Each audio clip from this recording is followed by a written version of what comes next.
Hello friends, in this video today we are going to discuss about time independent Schrodinger equations. So let us start. Now you see the wave function psi associated with a particle which is a function of position x and time t. For this, the Schrodinger equation that we have got is I h cut del psi by del t minus equal to minus h cut square by twice m by del square psi by del x2 del x square plus b psi. Here psi is the function of space and time, position and time both. So now you see, assuming v, this potential v is a function of x only. It is a function of x only, and let us also, in order to get the time independent Schrodinger equation, let us consider that psi, which is a function of x and t, be product of two functions. One is, suppose, let us write a small psi, function of x, and it is a function of x only, and the phi, which is a function of t only. So we are going to separate these variables. Variable separable method should be applied here. So this psi that I have written in this way, so I am trying to write the lowercase of the psi to represent a function of position only. So hope you have understood this. So remember this, okay. And this uppercase psi represents it is a function of x and t both, and the lowercase psi, which I am going to write in this way, and this in this way, that is lowercase psi, which is a function of x only.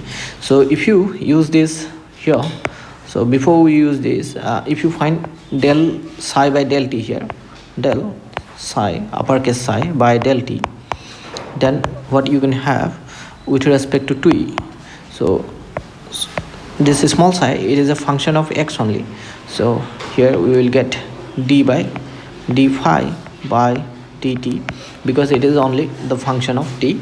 And similarly, if you find del uppercase psi by del x, then you will have phi t.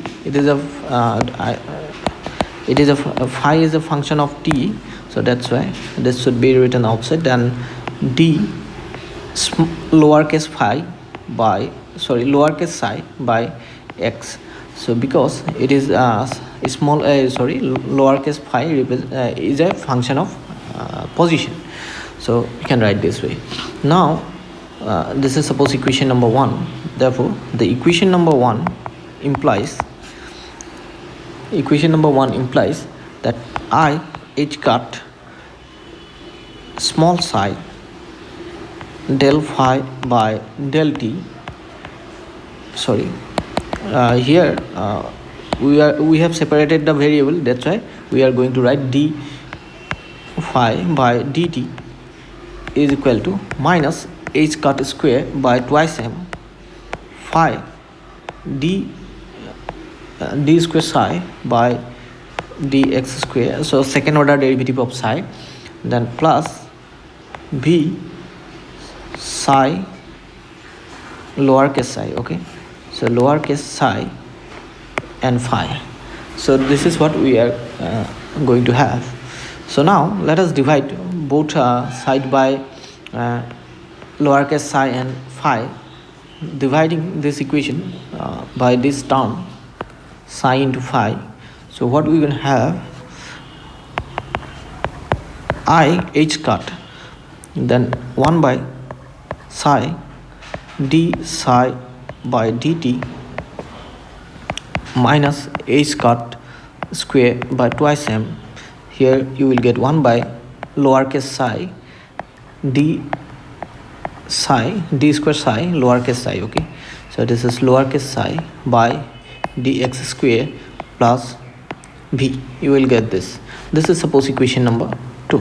Now here you see, if you check these two, left hand side and right hand side, so here we have function psi, which is a function of x only, and here we have function phi, which is a function of t only. So this part is time dependent and this term is position dependent.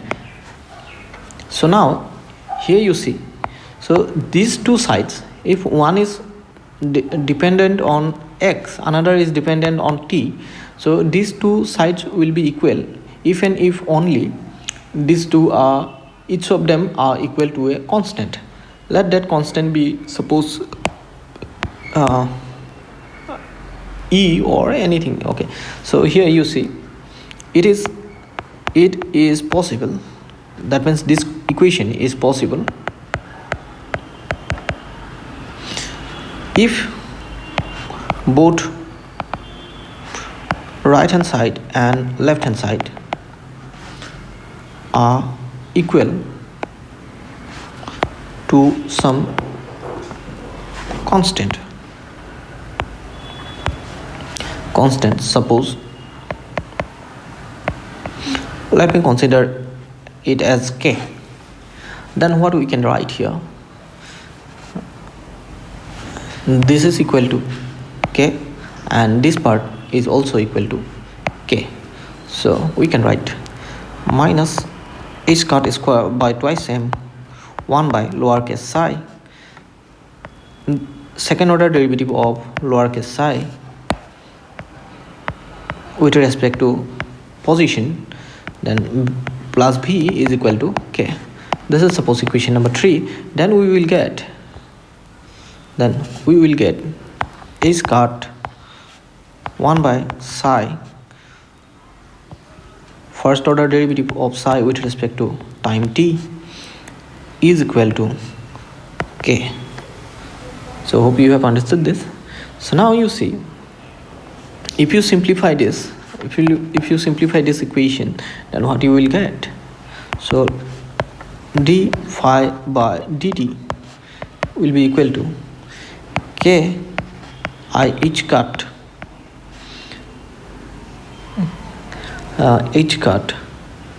into phi. You will get this. Now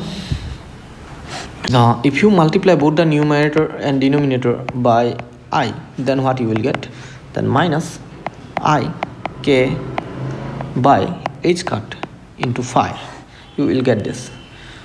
Now here you see what we can do in this case. If you check this nature of this function, here you see, this is, we have phi here and again we have phi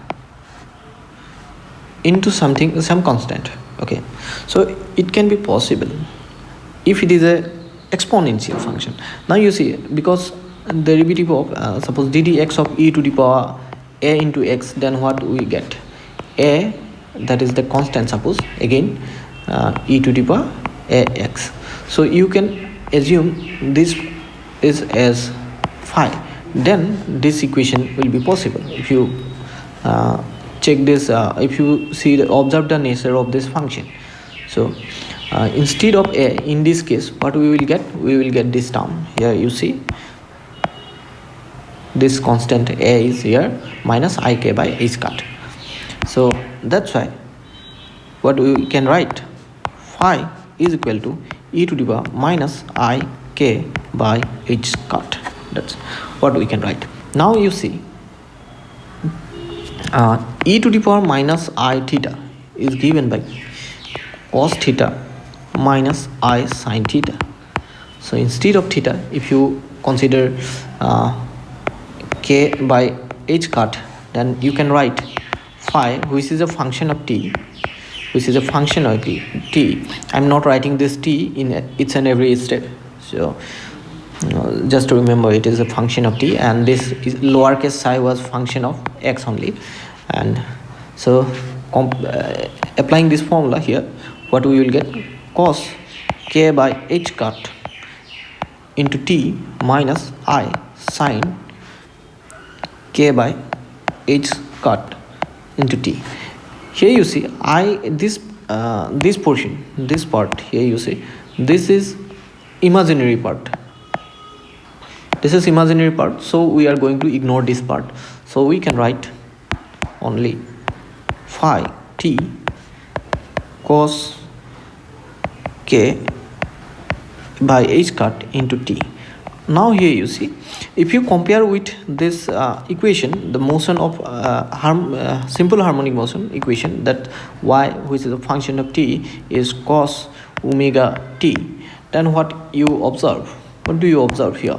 Here you can compare this omega with this constant k by h cut, which represents angular frequency in this case.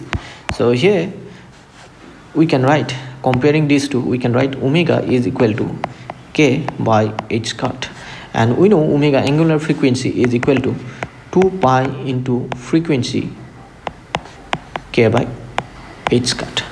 So hope you have understood this. So now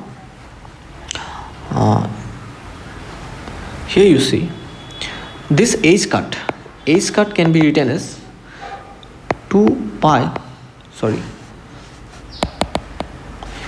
h cut can be written as h by 2 pi.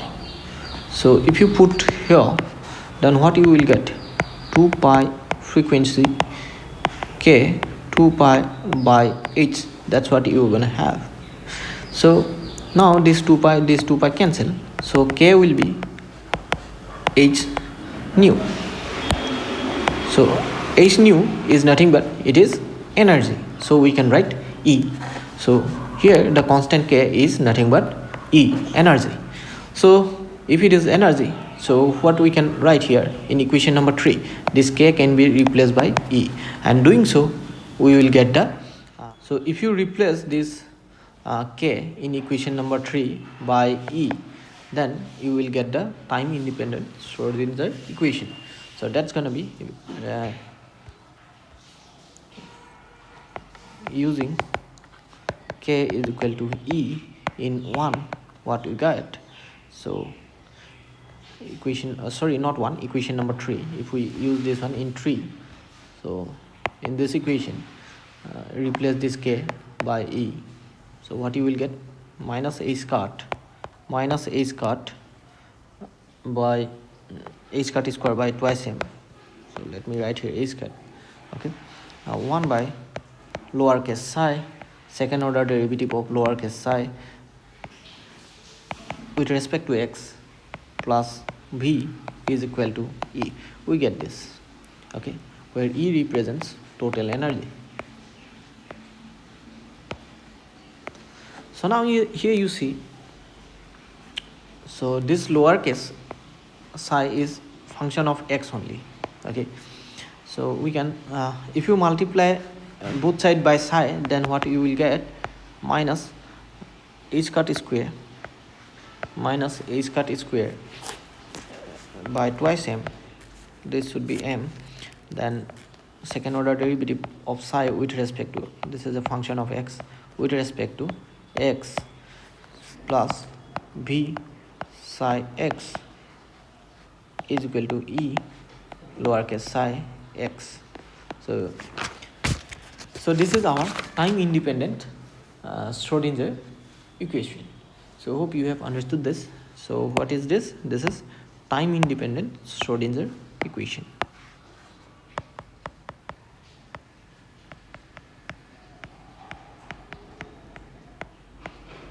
Time independent Schrodinger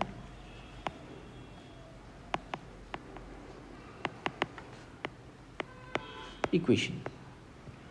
So hope you have understood, and if you have understood and if you like this video, please hit the thumbs up button and share with your friends, and if you are new to my channel, please subscribe the channel. Thank you for watching.